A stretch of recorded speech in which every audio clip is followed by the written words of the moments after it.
Good morning all of you. आप सभी का स्वागत है आपके अपने चैनल साइंस दीवाने में। तो कैसे हो आप सभी? उम्मीद करते हो आप सभी बहुत ही अच्छे होंगे। तो जैसा कि आपका कार्बोक्सिलिक एसिड आपने पढ़ा था इसके बारे में कि कार्बोक्सिलिक एसिड का फंक्शनल ग्रुप कौन सा होता है, किस प्रकार से इसका प्रीफिक्स को लिखा जाता है, सफिक्स को लिखा जाता है, किस प्रकार से इसका जो कॉमन नेम है ना, और आयुपेसी नेम है, इनको लिखा जाता है। तो जैसे आपने पढ़ा होगा, एक बार हम क्विक रिवीजन कर लेते हैं वीडियो को स्टार्ट करने से पहले। तो हमने पढ़ा था कि जो इसमें नेमिंग था, तो इसमें एक आपका कॉमन नेम होता है जिसे आप निक नेम से भी आप जानते हो, है ना। जैसे मैंने आपको एक एग्जांपल बताया था कि फॉर एग्जांपल कोई आपका कजन आ रखा है, उसका कॉमन नेम आपके पास में मतलब निक नेम कुछ और होगा, और आपने पूछा कि हाँ भाई तुम्हारा जो रियल नेम है या तुम्हारा जो स्कूल का नाम है, तुमने स्कूल में क्या डाल रखा है ना, इस प्रकार से। तो वही आपका जो कॉमन नेम निक नेम में आ गया, और जो आयुपेसी नेम हो गया वो रियल नेम में आ गया। क्लियर? कि मतलब आयुपेशी का मतलब क्या है कि इस अगर तुम आयुपेशी वाले नाम को लोगे, है ना, तो आपके पास में आप अगर किसी भी मतलब अगर आप स्कूल में हो तो आपको कोई भी बच्चा उस नाम से बुलाएगा तो आपको हाँ सबको पता चल जाएगा कि हाँ तुम्हें बुलाया जा रहा है।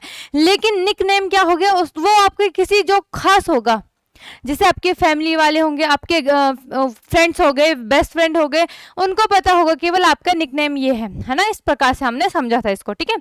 तो कॉमन नेम में मैंने बताया था कार्बोक्सिलिक एसिड को हम प्राप्ति स्रोत के आधार पे क्या करते हैं, उनका नाम निरूपित करते हैं, उनके नाम को रखते हैं। फॉर एग्जाम्पल हमने एक एग्जाम्पल देखा था फॉर्मिक एसिड।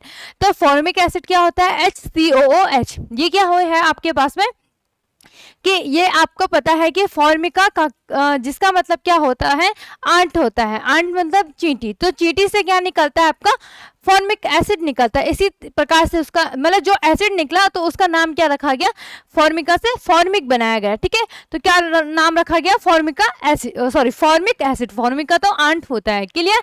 आयुपेशी में मैंने बताया था अल्क प्लस एन प्लस ओइक और एसिड, ठीक है। जैसे हमने मेथेनोइक, पेंटेनोइन, हेप्टेनोइक, इस प्रकार से कुछ मैंने आपको होमवर्क भी दिया था, ठीक है। तो कुछ बच्चों ने बहुत ही अच्छा आंसर दिया था, ठीक है। आंसर और कमेंट में मैं आपके देखती रहती हूँ, हाँ भाई कौन बच्चा एक्टिव है, आंसर दे रहा है। क्लियर? ठीक है। तो जैसे आपको होमवर्क दिया जाता है तो उनको जरूर कीजिए करिए, ठीक है। ऐसे नहीं कि वो मैं फालतू हूँ या आप फालतू हो तो मैं इसलिए आपको दे रही हूँ कि हाँ ये करो भाई, ऐसा बिल्कुल नहीं है। देखो उससे आपको आएगा वो थोड़ा बहुत, है ना। तो यहाँ पे हमने उसके बारे में फिर उससे विरेचन की रासायनिक अभिक्रियाएं पढ़ा था।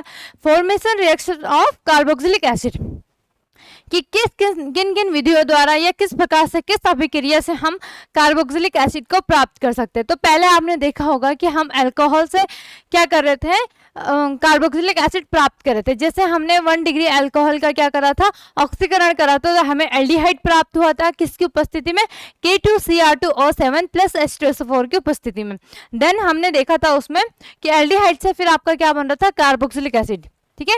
K2Cr2O7 प्लस H2SO4 की उपस्थिति इसमें भी है, ठीक है। तो यहाँ एल्डिहाइड से क्या बना, आपका कार्बोक्सिलिक एसिड बना, ठीक है। दूसरा आपने ग्रिग्नार्ड अभिकर्मक से भी पढ़ा, है ना। फिर आपने क्या पढ़ा, एस्टर से भी आपने कार्बोक्सिलिक एसिड को क्या करा, फाइंड आउट करा कि किस प्रकार से एस्टर की क्रिया कराने पर हमें क्या प्राप्त होता है, आपका कार्बोक्सिलिक एसिड प्राप्त होता है। देन हमने क्या करा था कि आपके पास में जो कार्बोक्सिलिक एसिड के कुछ डेरिवेटिव है, जैसे एसिड अमाइड हो गया, एसिड क्लोराइड हो गया, है ना। याद आ रहा है भाई किसी को? कुछ का लगभग मैंने 4 रिएक्शंस कराई थी केवल एसिड वो कार्बोक्सिलिक एसिड के डेरिवेटिव के। अब बाकी 3 रिएक्शन अलग से कराए थे, एक एस्टर हो गया, एक अल्कोहल हो गया, और एक बाय ग्रिग्नार्ड रिएजेंट हो गया। क्लियर है? तो ये मैंने आपको कल करा दिया था, बिल्कुल अच्छे से डिटेल में सब कुछ आपको करा दिया था। आज हम इसमें देखेंगे कार्बोक्सिलिक एसिड के क्या होते हैं रासायनिक गुण, क्या होते हैं इसके अम्लीय सॉरी भौतिक गुण, ठीक है। तो देखते हैं इसमें, ठीक है। सबसे पहले हम इसमें देखते हैं कि क्या है, कार्बोक्सिलिक एसिड जल में विलेय होते हैं जबकि एस्टर जो जल में अविलेय होते हैं। इसका रीजन बताइए कि क्या कारण है कि जो आपके कार्बोक्सिलिक एसिड है ये क्या होते हैं, जल में विलेय होते हैं, और जबकि जो आपके पास में एस्टर होते हैं ये क्या होते हैं, अविलेय होते हैं। इंपॉर्टेंट है, आपको पता होना चाहिए कि रीजन क्या है। जैसे आपने क्या पढ़ा होगा, अल्कोहल पढ़ा होगा, ईथर पढ़ा होगा, तो आपको पता है अल्कोहल जल में विलेय होते हैं और जो आपके ईथर होते हैं वो जल में अविलेय होते हैं। दूसरी चीज आपने क्या पढ़ा होगा कि आपके जो फिनॉल हो गए ना, आपके क्या हो गए, जो फिनॉल हो गए, फिनॉल क्या करते हैं, जल्दी से बताइए मुझे, फिनॉल क्या करते हैं, जल में H+ आयन देने के बावजूद भी क्या होते हैं, वो अविलेय होते हैं, क्योंकि वो हाइड्रोजन बंध नहीं बना पाते, इसीलिए वो क्या होते हैं, जल में अविलेय होते हैं। इंपॉर्टेंट क्वेश्चन है भाई, इंपॉर्टेंट है यहाँ पे, ठीक है, कि आपके पास में कि फिनॉल क्या होता है, जल में H+ आयन देने के बावजूद भी जल में अविलेय क्यों है। इंपॉर्टेंट है, मैंने बताया था आपको अल्कोहल, फिनॉल और ईथर वाले चैप्टर में मैंने आपको अच्छी तरीके से बताया था। फिलहाल हम यहाँ पे कार्बोक्सिलिक एसिड और एस्टर का देखते हैं, ठीक है। तो रीजन देखते हैं क्या है कि जो कार्बोक्सिलिक एसिड है आपके पास में जल के अणु के साथ क्या बनाते हैं, इंपॉर्टेंट है, क्या बनाते हैं, ये हाइड्रोजन बंध बनाते हैं, ठीक है, इसलिए जल में घुलनशील होते हैं, ठीक है। जबकि जो एस्टर अणु जल के साथ इंटरमॉलिक्यूलर हाइड्रोजन बॉन्ड, जिन्हें आप क्या बोलते हैं, अंतर आणविक हाइड्रोजन बंध, ठीक है, लिख लेना इसको, ठीक है। क्या लिखोगे, क्या है आपके पास में, इंटरमॉलिक्यूलर हाइड्रोजन बंध, अंतर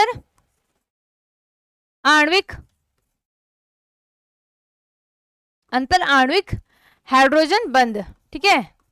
जिसको इंग्लिश में लिखना होगा इंग्लिश में लिख लेना, जिसको हिंदी में लिखना होगा हिंदी में लिख लेना, मैंने आपको दूसरे दोनों तरीके से बता दिया, ठीक है।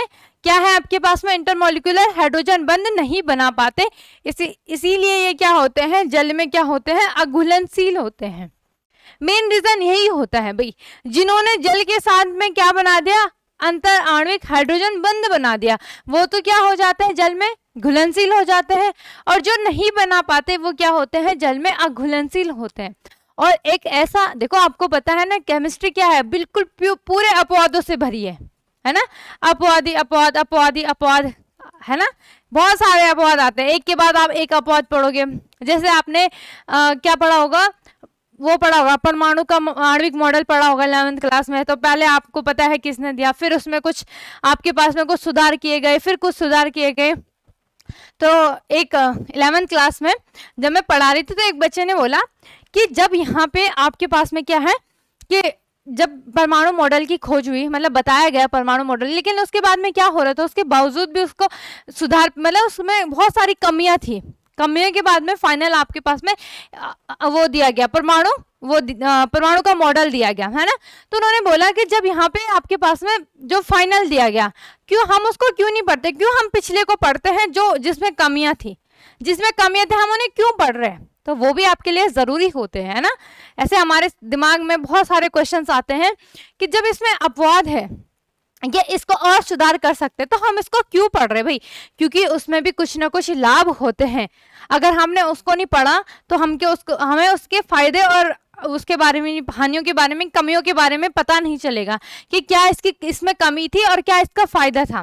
क्योंकि फायदा है तो हमारे लिए ही अच्छा रहेगा, कमी तो खैर हमें उसको सुधार करेंगे ना जब हमें कमी पता चलेगी। क्लियर। तो यहाँ पे आपको मैंने बताया कि जो भी आपके पास में यौगिक हो गया, कंपाउंड, मतलब जो भी आपका कोई सा भी ग्रुप हो गया है ना, या कोई सा भी मॉलिक्यूल हो गया आपके पास में, अणु हो गया, तो वो जब जल के साथ में क्या बनाते हैं, अंतर आणविक हाइड्रोजन बंध बनाते हैं, तो उस वजह से वहां पे क्या हो जाते हैं, जल में घुलनशील हो जाते हैं। और जो जल के साथ में अंतर आणविक हाइड्रोजन बॉन्ड नहीं बनाते वो जल में क्या रहते हैं, अघुलनशील रहते हैं। ठीक है। तो इसका जब आप लिखोगे यहाँ पे तो कुछ इस प्रकार से इसको आप थोड़ा सा यहाँ पे समझा देना एग्जाम्पल। तो यहाँ पे आप बना दो, यहाँ पे आप बना दो H C double bond OH। क्या बना दिया मैंने यहाँ पे, आपका एल्डिहाइड बना दिया। क्लियर है भाई। ठीक है। ये क्या है, फॉर्मल्डिहाइड। आप यहाँ पे H की जगह R भी लिख सकते हो। ठीक है। H की जगह आप क्या लिख देना, यहाँ पे R लिख देना। क्लियर, मन करेगा तो। ठीक है। और यहाँ पे आपके पास में क्या होता है, ये हो गया आपका पॉजिटिव, ये भी हो गया आपका पॉजिटिव, और यहाँ पे आपके पास में ये क्या आ जाता है, नेगेटिव आ जाता है। ठीक है।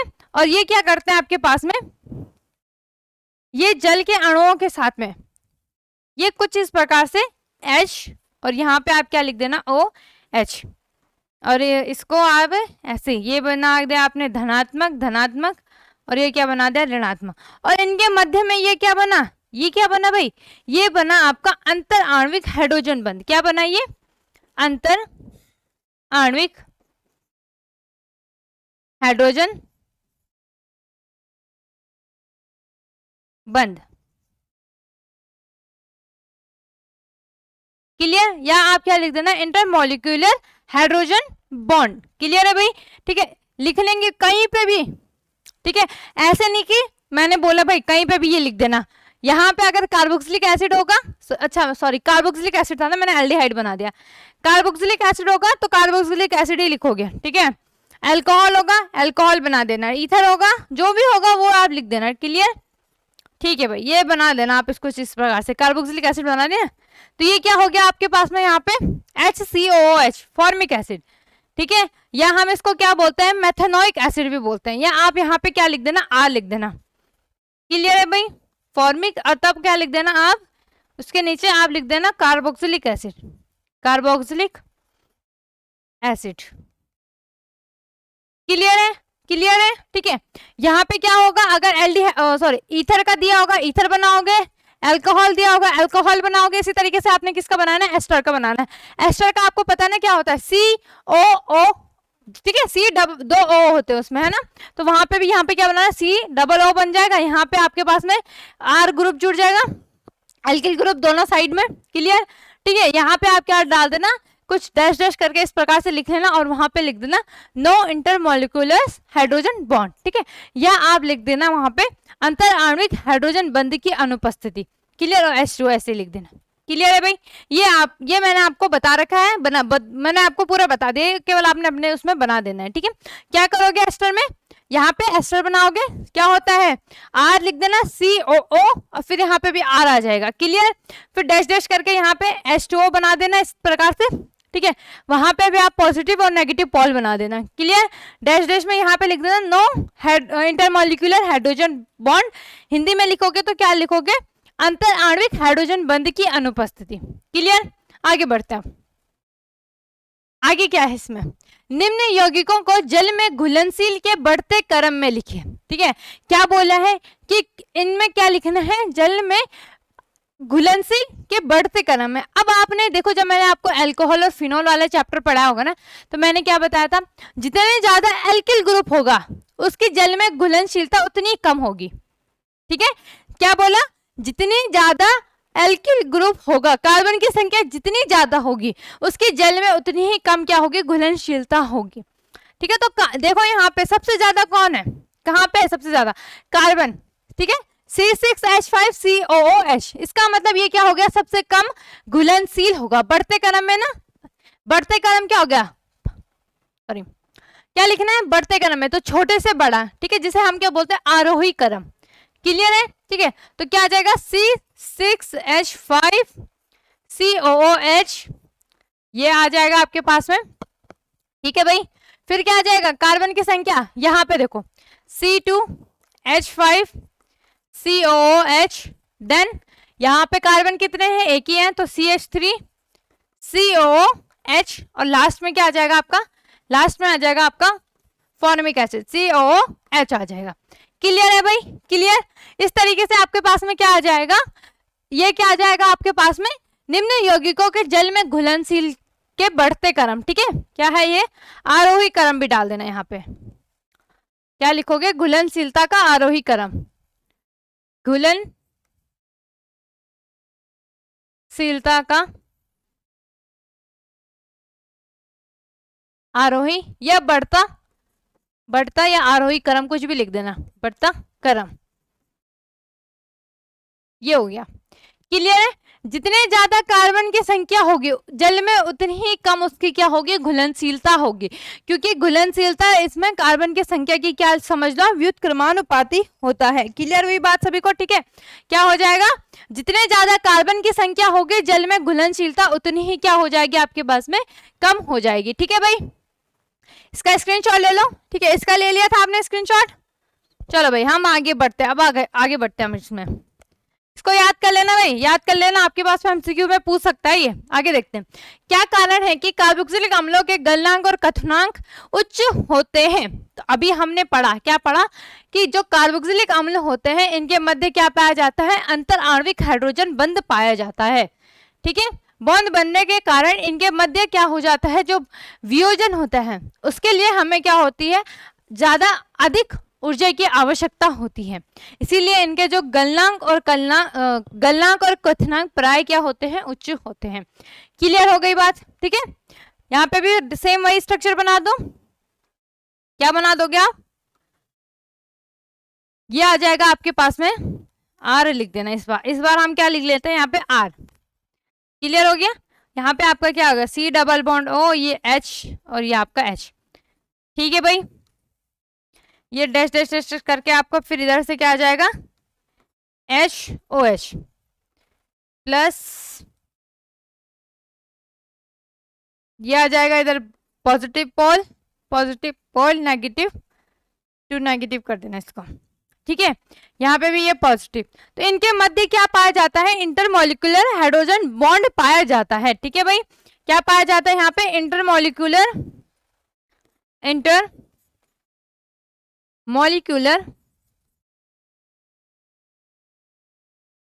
हाइड्रोजन बॉन्ड, जिस वजह से इनका जो गलनांक और क्वथनांक होता है। ठीक है, अच्छा ठीक है, क्या याद रखोगे कि जो आपके पास में क्या होता है कार्बोक्सिलिक एसिड होता है, ये क्या करता है जल के साथ में अंतर आणविक हाइड्रोजन बंध बनाता है, जिस कारण इनका ये क्या हो जाता है, जिस कारण इनमें जो बंध होगा है ना, अगर हम इसको वियोजित करेंगे। ठीक है, फॉर एग्जाम्पल पहले इसमें क्या था, जो कार्बोक्सिलिक अम्लों के मॉलिक्यूलर थे इनमें केवल क्या था ऐसा बॉन्ड था एक ही उंगली का। ठीक है, तो हमने इसको अगर ब्रेक करने की कोशिश करी तो मैंने इजिली इसको ब्रेक कर दिया। ठीक है, लेकिन जब ये जल के साथ में क्या हुआ इसने वो बनाया, क्या बनाया इंटरमॉलिक्यूलर हाइड्रोजन बंध बनाया, तो ये कुछ इसके बॉन्ड कुछ इस प्रकार से जुड़ गए। ठीक है, तो जब ये इस प्रकार से जुड़ गए तो मुझे थोड़ा सा ज्यादा अधिक इसमें क्या लगाना पड़ेगा फोर्स लगाना पड़ेगा। क्यों? ताकि ये क्या हो जाए अलग अलग हो जाए, वियोजित हो जाए। क्लियर हो गई बात। ठीक है, तो किसके कारण यहाँ पे इनके जो गलनांक और क्वथनांक होते हैं वो उच्च होते हैं, किसका रीजन क्या है इंटरमॉलिक्यूलर हाइड्रोजन बंध। ठीक है, इसका भी स्क्रीनशॉट ले लो, आगे बढ़ते हैं हम फिर फटाफट से ले लो भाई, ज्यादा कुछ नहीं है इसमें, थोड़ा थोड़ा समझने वाला है। हम वही पढ़ रहे हैं जो रिपीट हो रहा है, लगभग रिपीट ही होता है हर चैप्टर में, हर यूनिट में ये लगभग रिपीट होता है। ठीक है, लेकिन बस उसमें आपके पास में यौगिक होगा या जो आपका अणु होगा वो अलग अलग होगा। क्लियर, चलो भाई बढ़ते हैं। कार्बोक्सिलिक अम्लों के अम्लीय गुण की व्याख्या कीजिए। अब आपको पता है, क्या पता है भाई, आपने लुईस अम्ल और क्षार पढ़ा होगा, लुईस अम्ल और क्षार के बारे में। तो क्या पढ़ा है आपने लुईस अम्ल और क्षार के बारे में? 11वीं क्लास में था शायद आपके पास में, है ना। तो क्या होता है, क्या बोला इसमें कि जो आपके पास में कार्बोक्सिलिक अम्ल है तो अम्लीय गुण कब प्रदर्शित करेगा वो, जब वो क्या करेगा आपके पास में प्रोटॉन देगा या H+ आयन देगा, है ना। पढ़ते हैं कार्बोक्सिलिक अम्ल के आयनन। ठीक है, ये आयतन नहीं होगा, यहाँ पे आयनन होगा। ठीक है, इसको हम क्या कर देते हैं, ये आपके पास में आयनन होगा ये।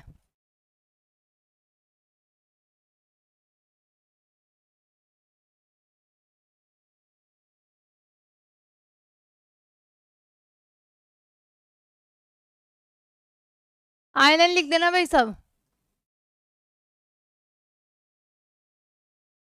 चलो ठीक है, बन गया मेरा ना। हाँ विजिबल हो रहा है ढंग से, हाँ ठीक है, आयनन लिख देना भाई। चलो ठीक है, तो यहाँ पे आपके पास में क्या होता है कि जो कार्बोक्सिलिक अम्ल के आयनन के फलस्वरूप, आयनन पता है ना, पता है भाई क्या होते हैं, विपरीत आवेशित आपके पास में क्या हो जाते हैं, विपरीत आवेशों में ये विभक्त हो जाते हैं, है ना। जैसे धनात्मक और ऋणात्मक में हो गया इस प्रकार से। ठीक है, तो आयनन प्रोटॉन उत्पन्न होता है, इसीलिए कार्बोक्सिलिक अम्ल प्रोटॉन आ जाएगा यहाँ पे। ठीक है, डोनर दाता लिख देना, डोनर क्या आ जाएगा दाता होने के कारण अम्लीय गुण क्या करता है प्रदर्शित करता है। ठीक है, क्या बोला इसने कि जो आपका कार्बोक्सिलिक अम्ल है इसके जब ये आयनन के फलस्वरूप क्या उत्पन्न करता है, ये प्रोटॉन उत्पन्न करता है। प्रोटॉन आपको पता है ना क्या होता है, पॉजिटिव होता है। ठीक है, उत्पन्न होता है, इसीलिए कार्बोक्सिलिक अम्ल प्रोटॉन डोनर होने के कारण क्या करता है, ये अम्लीय गुण प्रदर्शित करता है। ठीक है, एग्जाम्पल में लिखोगे किस प्रकार से लिखोगे कि आपका जो RC डबल बॉन्ड OH ये हो गया। अब जब इसका जलीय विलयन में आयनन होता है, ठीक है, जब इसका क्या किया जाता है आयनन किया जाता है, बिल्कुल ध्यान से देखना। तो मैंने आपको बताया था ये हो गया आपका नेगेटिव टू नेगेटिव, ये हो जाता है आपका पॉजिटिव, यहां से ये वाला बॉन्ड टूट जाता है आपका। ठीक है, क्या हो जाता है, यहां से ये वाला बॉन्ड टूट जाता है और ये यहाँ पे क्या देता है आपका H+ आयन देता है। क्या देता है H+ आयन, जिसे हम क्या बोलते हैं प्रोटॉन, क्या बोलते हैं प्रोटॉन बोलते हैं।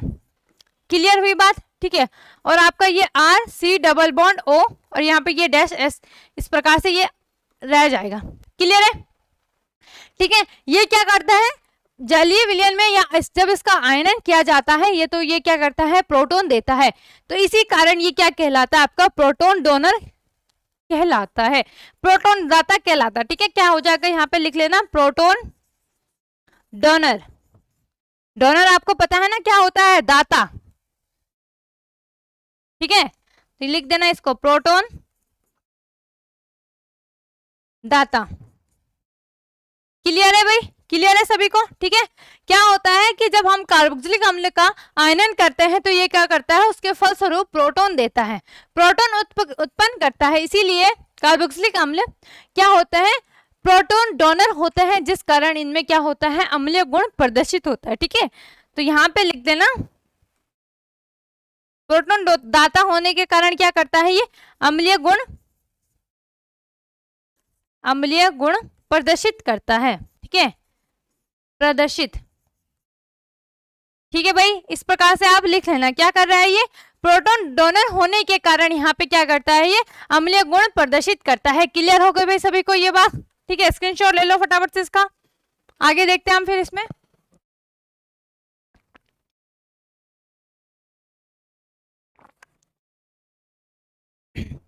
ले लो भाई जिसने नहीं लिया होगा।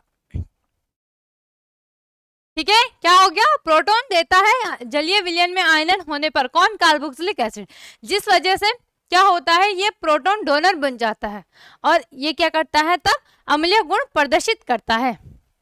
आगे देखना, अब देखो क्वेश्चन ही क्वेश्चन है ना, क्या है आपके पास में, कार्बोक्सिलिक अम्लों की अम्लीय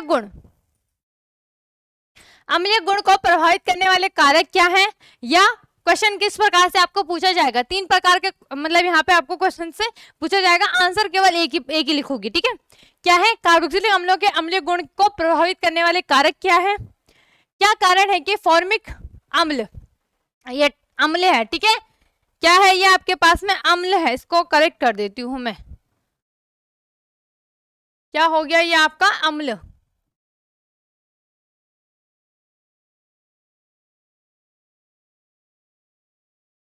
फॉर्मिक एसिड। ठीक है, फॉर्मिक एसिड।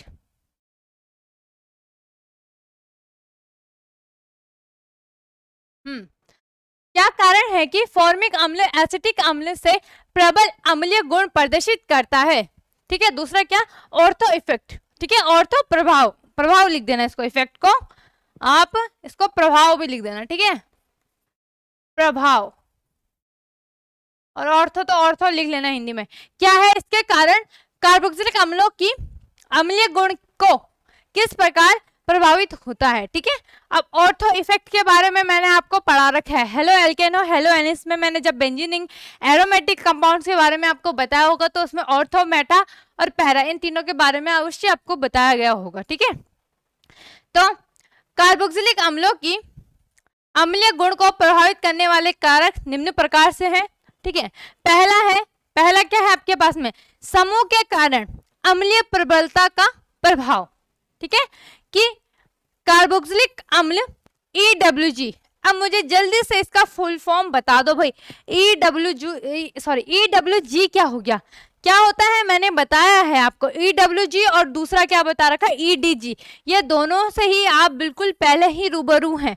दोनों का फुल फॉर्म ये क्या है आपके पास में, इलेक्ट्रॉन विड्रॉइंग ग्रुप है, और एक क्या है, इलेक्ट्रॉन डोनेटिंग ग्रुप। ठीक है, समूह के अच्छा, कार्बोक्सिलिक अम्ल में EWG समूह के कारण अम्लीय प्रबलता क्या हो जाती है, आपकी बढ़ जाती है। अगर कौन सा ग्रुप होगा आपका, EWG इलेक्ट्रॉन विड्रॉइंग ग्रुप होगा, तो क्या होगा, उसकी समूह के कारण क्या हो जाता है, उसकी जो अम्लीय प्रबलता है वो क्या हो जाती है, बढ़ जाती है। जबकि EDG के कारण क्या हो जाती है, जो अम्लीय प्रबलता है वो क्या हो जाती है, घट जाती है। क्लियर हुई बात, अगर EWG होगा तो समूह की अम्लीय प्रबलता बढ़ जाएगी, EDG होगा इलेक्ट्रॉन डोनेटिंग ग्रुप होगा तो क्या हो जाएगी, उसकी प्रबलता घट जाएगी। क्लियर हो गई बात। अभी हम देखते हैं EWG और EDG हमारे ग्रुप कौन कौन से हैं। क्लियर, ठीक है भाई, तो यहाँ पे हम देख लेते हैं EDG क्या होगा और EWG कौन कौन से ग्रुप होते हैं आपके पास में। ठीक है, तो आपके पास में EDG, ठीक है, पहले हम क्या देखते हैं आपके पास में, EWG देख लेते हैं। ठीक है, EWG क्या हो गया, इलेक्ट्रॉन विड्रॉइंग ग्रुप हो गया। ठीक है, और आपका क्या हो गया दूसरा, दूसरा हो गया आपके पास में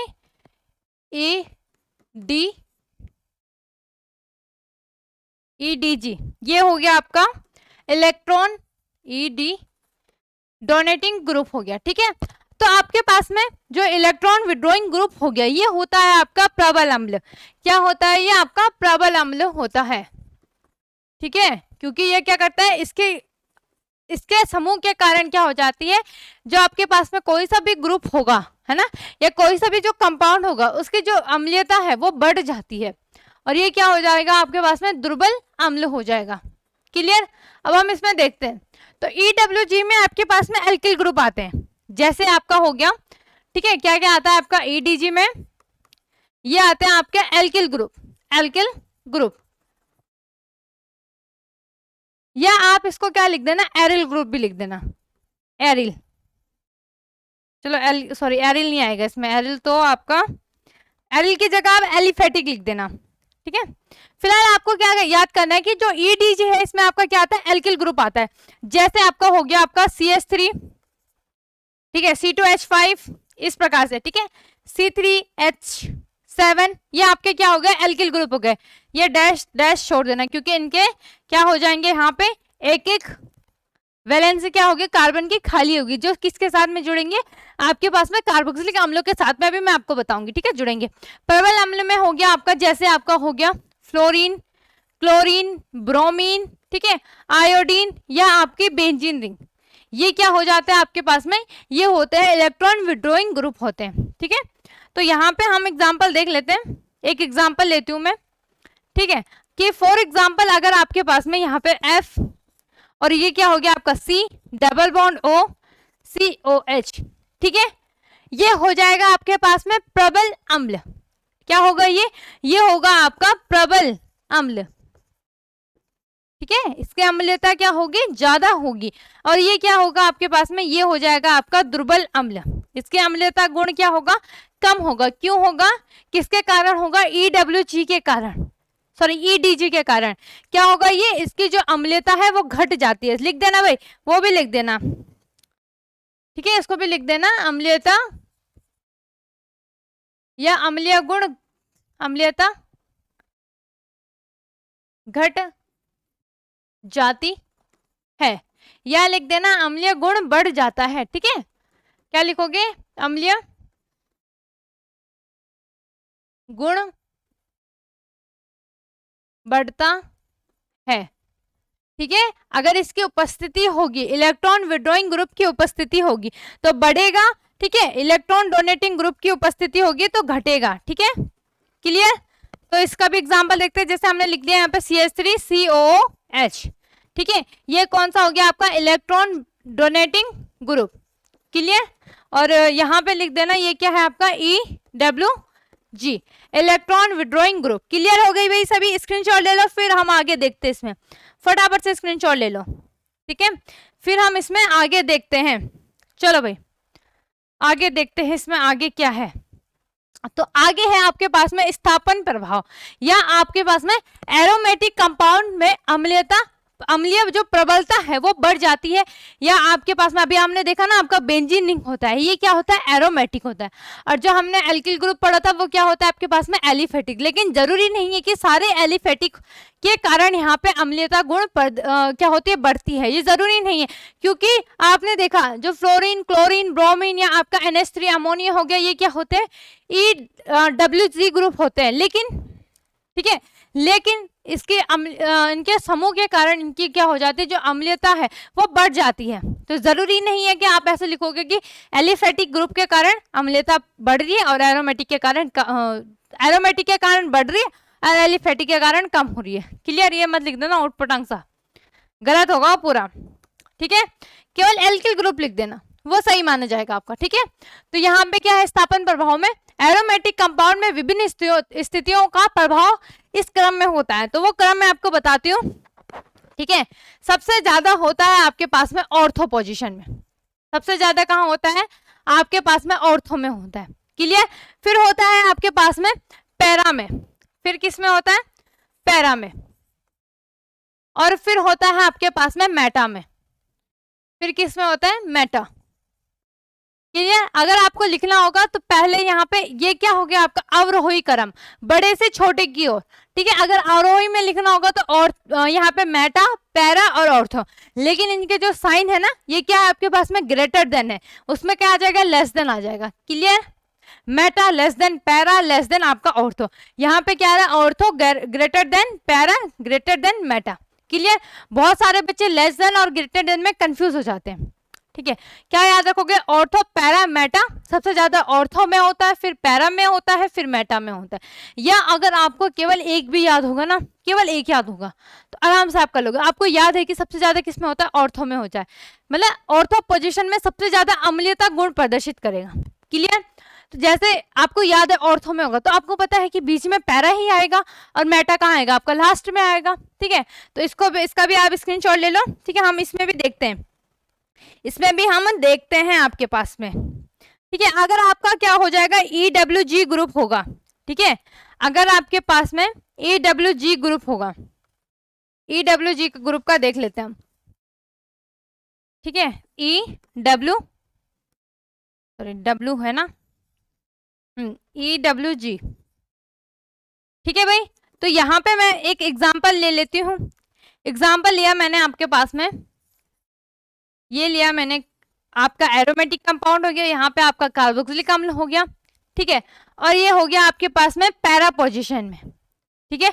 ये क्या हो गया आपके पास में पैरा पोजीशन में, क्या हो गया क्लोरीन हो गया। दूसरा लिया मैंने एज इट इज COOH, ठीक है।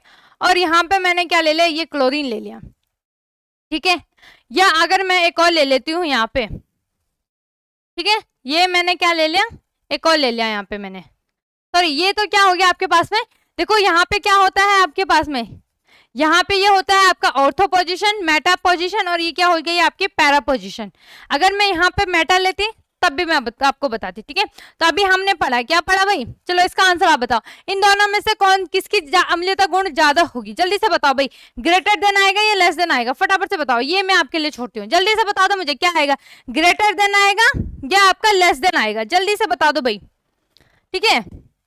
और ये भी ध्यान रखो यहाँ पे ये EWG ग्रुप है, ठीक है भाई। क्या है ये आपके पास में, ये है आपका EWG ग्रुप, जल्दी से बता दो भाई, ठीक है। तो यहाँ पे आपके पास में EWG ग्रुप है, तो जिस कारण इसको यहाँ पे ये आप सही से लिख देना भाई, कहीं आप वहां पे बॉन्ड छोड़ रहे हो, ठीक है।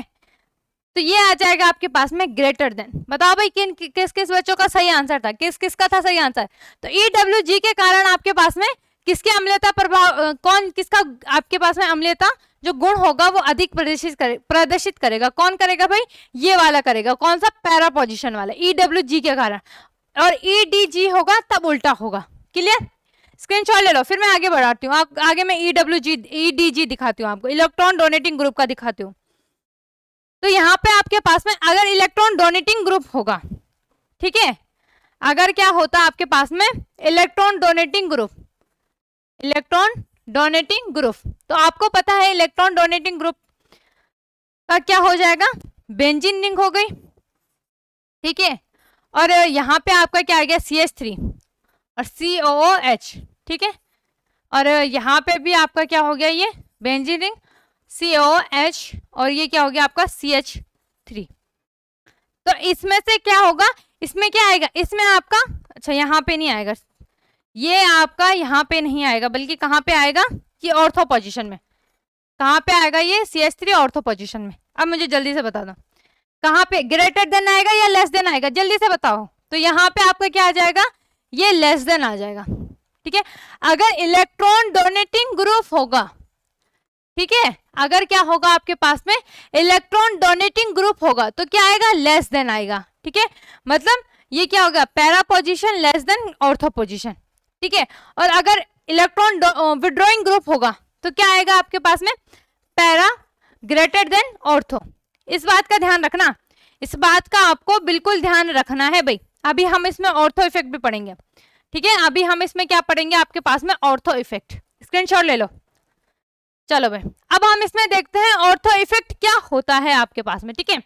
क्या होता है भाई, तो यदि बेंजोइक अम्ल, अब बेंजोइक अम्ल का फॉर्मूला किस किस को पता है भाई, जल्दी से बताओ कि ऑर्थो स्थिति में कोई भी इलेक्ट्रॉन डोनेटिंग ग्रुप के, ठीक है, ई या इलेक्ट्रॉन विड्रॉइंग ग्रुप उपस्थित हो तो उसकी अम्लीयता क्या हो जाती है, आपके पास में बढ़ जाती है।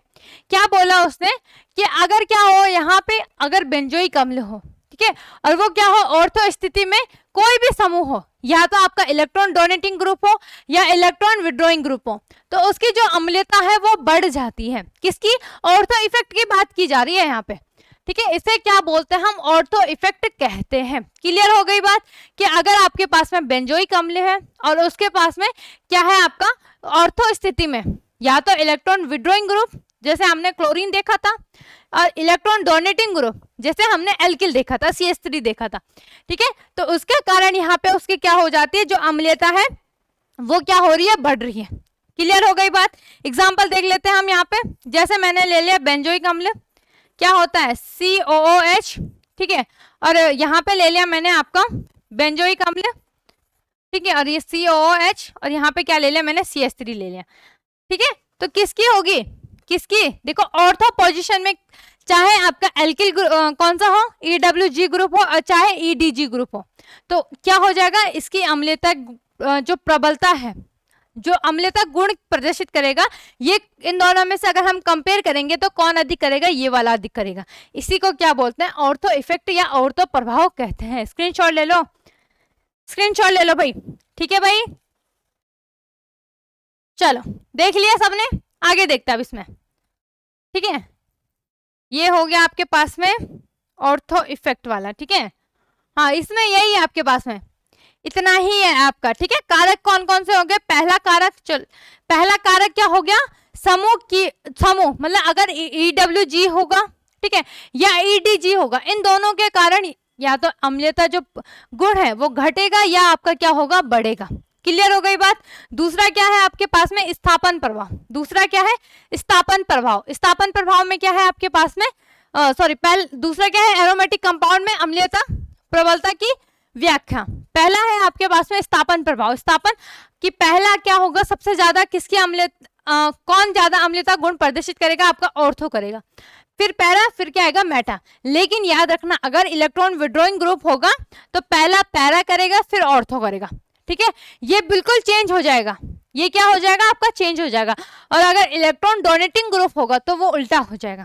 इस बात का ध्यान रखना, इस बात का ध्यान रखना, बिल्कुल कंफ्यूज मत होना। ऑर्थो इफेक्ट आपको बता दिया कि अगर आपके पास में कोई सा भी बेंजोइक अम्ल है और उसमें आपका इलेक्ट्रॉन डोनेटिंग ग्रुप और इलेक्ट्रॉन विड्रॉइंग ग्रुप है तो उसकी जो अम्लीयता प्रबलता है वो क्या हो जाएगी, आपकी बढ़ जाएगी, ठीक है। तो एक बार हम फटाफट से रिवाइज कर लेते हैं हमने क्या क्या पढ़ा। सबसे पहले कि जो कार्बोक्सिलिक अम्ल हैं ये जल में विलयी होते हैं जबकि एस्टर जल में विलयी नहीं होते। तो रीजन क्या है कि आपका जो कार्बोक्सिलिक अम्ल है ये क्या करता है, जलीय विलयन में, है ना, इंटरमोलिकुलर हाइड्रोजन बॉन्ड या अंतर आणविक हाइड्रोजन बंध बनाते हैं, जिस कारण ये क्या हो जाते हैं, जल में घुलनशील हो जाते हैं। जबकि जो एस्टर हैं ये क्या बनाते हैं, इंटरमोलिकुलर हाइड्रोजन बंध नहीं बनाते, जिस कारण ये क्या होते हैं, जल में अघुलनशील होते हैं। क्लियर, ठीक है। आगे क्या था आपके पास में कि मैंने बताया था कि जितने अधिक कार्बन की संख्या होगी उसकी घुलनशीलता उतनी कम होगी, और जितनी कम कार्बन की संख्या होगी उसकी घुलनशीलता उतनी ही अधिक होगी। तो इस क्वेश्चन को भी कर लेना, आपको 1 नंबर में या MCQ में पूछ सकता है। क्या कारण है कि कार्बोक्सिलिक अम्लों की गलनांक और क्वथनांक उच्च होते हैं? तो रीजन क्या है, क्योंकि इनमें क्या पाया जाता है, अंतर आणविक हाइड्रोजन बंध पाया जाता है, जिनको क्या करता है, वियोजित या अलग अलग करने में अधिक ऊर्जा की आवश्यकता होती है। इसीलिए इनके जो गलनांक और क्वथनांक होते हैं वो क्या होते हैं आपके पास में, उच्च होते हैं। क्लियर भाई, ठीक है। आगे कि कार्बोक्सिलिक अम्ल में अम्लीय गुण की व्याख्या करनी थी हमने, ठीक है। तो मैंने आपको बताया ये अम्लीय गुण क्यों प्रदर्शित करता है, क्योंकि ये क्या करता है, H+ आयन देता है। जब इसका आयनन होने पर ये क्या करता है, H+ आयन, या हम क्या लिख सकते हैं, प्रोटॉन देता है, जिस कारण ये क्या हो जाता है, प्रोटॉन डोनर या प्रोटॉन दाता हो जाता है। इसी कारण ये जलीय विलयन में क्या करता है, अम्लीय गुण, या हम सिंपल सा लिख सकते हैं जिस कारण ये क्या करता है, अम्लीय गुण प्रदर्शित करता है। रीजन क्या है, केवल प्रोटॉन देने के कारण, प्रोटॉन डोनर होने के कारण ये क्या करता है, अम्लीय गुण प्रदर्शित करता है। ठीक है भाई। आगे आगे क्या था आपके पास में, और हमने इसमें पढ़ा कि आपका जो कार्बोक्सिलिक अम्ल है इनको प्रभावित करने वाले कारक क्या क्या हैं? तो पहला कारक क्या है? समूह के कारण अम्लीय प्रबलता पर प्रभाव। समूह कौन सा? इलेक्ट्रॉन डोनेटिंग ग्रुप हो गया और दूसरा क्या हो गया? इलेक्ट्रॉन विड्रॉइंग ग्रुप हो गया। ठीक है, तो कार्बोक्सिलिक अम्ल इलेक्ट्रॉन विड्रॉइंग समूह के कारण क्या करता है? इसकी जो अम्लीयता है वो क्या हो जाती है? बढ़ जाती है। और इलेक्ट्रॉन डोनेटिंग ग्रुप के कारण इसकी अम्लीयता क्या हो जाती है? घट जाती है। क्लियर हो गई बात? ठीक है, आगे मैंने आपको बताया इलेक्ट्रॉन विड्रॉइंग ग्रुप क्या होता है और इलेक्ट्रॉन डोनेटिंग ग्रुप क्या होता है। क्लियर, ये भी आपको पता होना चाहिए। ठीक है, स्थापन प्रभाव हो गया। एरोमेटिक कंपाउंड आपको पता है एलिफेटिक क्या होता है? जिसमें बेंजीन रिंग नहीं पाए जाते, और जिसमें बेंजीन रिंग पाई जाती है वो क्या कहलाते हैं आपके पास में? एरोमेटिक कंपाउंड कहलाते हैं। ठीक है, तो एरोमेटिक में आपके पास में पहले क्या आएगा? ऑर्थो, फिर पैरा, फिर मेटा। ठीक है, EWG में आपके पास में पैरा का अम्लीय गुण अधिक होगा और ऑर्थो पोजीशन का कम होगा। ठीक है, क्लियर हो गए। और EDG में इसका ठीक अपोजिट होगा। आगे क्या था आपके पास में? Ortho effect. अगर आपके पास में कोई आपके पास में बेंजोइक अम्ल है और उसमें आपका ऑर्थो स्थिति में, ऑर्थो पोजीशन में आपका EWG या EDG इलेक्ट्रॉन डोनेटिंग ग्रुप या इलेक्ट्रॉन विड्रॉइंग ग्रुप है, तो उनके कारण क्या हो जाती है? उसकी जो अम्लीयता गुण है वो अधिक या प्रबल हो जाती है। क्लियर हुई बात? क्लियर है भाई सभी को इतनी बात? ठीक है, तो ये सब आपने अच्छे से पढ़ लेना है, इनके भौतिक गुण और रासायनिक गुण के बारे में सब अच्छे से तैयार कर लेना। फिर हम इसके भौतिक गुण है ये। ठीक है, फिर हम इसमें कुछ इसके केमिकल रिएक्शंस देखेंगे। आपके पास में कार्बोक्सिलिक अम्लों के लगभग 9 या 10 रिएक्शंस होंगे, तो उनको भी हम बिल्कुल मजे से करेंगे। ज्यादा तो आपने क्या ही था उसमें, 25 रिएक्शंस वाली थी, है ना, जिसके करते करते आप लोगों की हालत खराब हो गई थी। हाँ भाई, किस किस की हुई थी? ठीक है, तो अब आपने क्या करना है? अच्छे से क्या करना है? प्रैक्टिस करना है और रिवीजन करते रहना है, रेगुलर क्लास को ज्वाइन करना है। तो फिलहाल हम आज के लिए इतना ही रखते हैं, मिलते हैं नेक्स्ट डे नेक्स्ट टॉपिक के साथ। धन्यवाद।